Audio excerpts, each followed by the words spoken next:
Ryan, what challenges does this Montreal team present you guys here offensively come Friday night? Yeah, they do a lot of good stuff. You look at average yards per rush. They're in the league there. Teams haven't been able to establish the run against them. Then they're teeing off, coming from all angles. They're doing a good job with their nickel personnel. And they'll mix in some 5-down stuff, and they do a good job. They're gap sound in the run game, and their defense is what really carries their team and gives their offense a lot of possessions. Obviously, the model for this team has been 1-0 each week.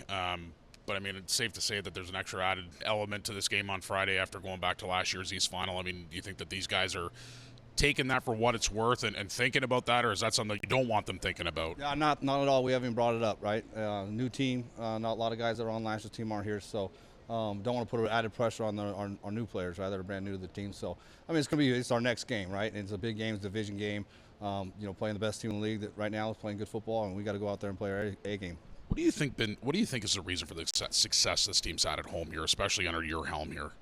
I can't tell you what it is. I know we like playing at home, like playing in front of our fans, and it gets you're more comfortable sleeping in your own bed. And, we've had 2 Western teams coming here, right? You should beat the Western teams at home. So, we've had good success at home, and we look to continue that. You look at Montreal and Cody Fajardo, I mean, the kind of renaissance he's had in his career in the last couple of years. I mean, what do you think attributes to that, and what goes in defensively to slowing him down this week? Yeah, I think he's a mentally tough kid. Has been through the ringer a little bit, bounced back, had a great year last year. Last week's game was amazing. I mean, I don't think he really even threw an incompletion. So he played well, and he can extend plays with his legs. So he's got a good feel for what Jason wants. They run a good offense over there, and he executes it at a high level. On this side of the ball, Cam, I mean, couple big boy throws last week. I mean, starting to feel his zone. What goes into his week this week and feeling? Because obviously there's going to be extra added pressure, right? I mean, you got two undefeated teams in the East. Big game going up against a team that defeated us last year. What do you want to see from number 11 behind center? Just the same approach we've had each week. Go out there, manage the game, make the plays that are there to be made. Make the routine plays consistently.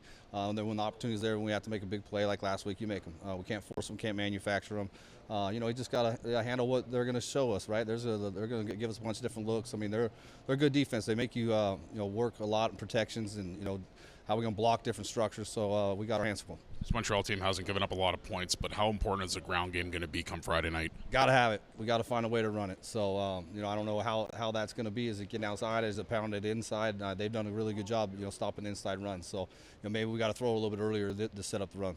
Injury-wise, Dejan Brissett, I mean, an update on him and how he's feeling this week. Is there any chance you see him Friday? Yeah, we won't see him Friday, so he's going to be out, unfortunately. He might be out for a while, so we'll see. We'll get some more medical on him.